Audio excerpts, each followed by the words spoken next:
This happened 2 months ago in January of 2019. My parents went out to a party. They told me they wouldn't be back until at least 3 a.m. in the morning because the party was supposed to start at 8 p.m. and the party was going to be in New Jersey. We live in Connecticut, so it takes a while to get there and back. They told me to watch my 10-year-old brother and expected me to be responsible because I'm 15 years old. When they left, we watched movies all night while eating a bunch of popcorn. It was around 11:30, and we just finished watching Infinity War. I told my brother to brush his teeth and go to bed.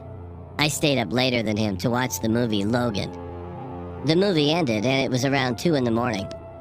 I was getting ready for bed when my brother came down the stairs. I asked him what he was still doing up, and he said the boogeyman was in his closet and wanted to touch him. I looked at him in confusion. My brother isn't the type of kid to pull pranks or joke around. He wanted me to check it out. I said fine and started saying he probably just heard a house noise. He said he heard a noise coming from his closet, and when he checked inside, the boogeyman was there and said he wanted to touch him. We went inside his room. I turned on the light and we went to the closet door. I opened it, and what I saw made me seriously angry. There was a tall, scruffy-looking man with long, black, greasy hair. He looked as if he was in his mid-40s and was fairly built. I was pissed off when I saw this creep watching my 10-year-old brother sleep, and I figured out what my brother meant when he said the boogeyman wanted to touch him. I was so pissed off. I punched his throat. He dropped to the floor gasping for air, but I stepped on his face as hard as I could at least 6 times. He was covered in blood and was having trouble breathing. I grabbed my brother and ran into the bathroom, locking the door and calling the cops. Then I called my parents. My parents freaked out.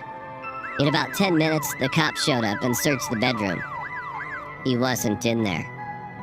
They searched the house. He wasn't anywhere to be found. I gave them a good description of his appearance, and an officer even stayed at our house until sunrise. A week later, I was informed that the same guy was caught and arrested for raping an 11-year-old boy and murdering his parents. It turns out he had raped multiple children before, and even murdered some of them and their parents. He was 47 years old and received a death sentence.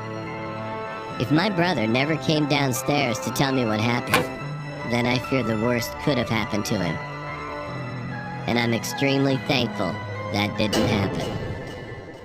Subscribe, like and share.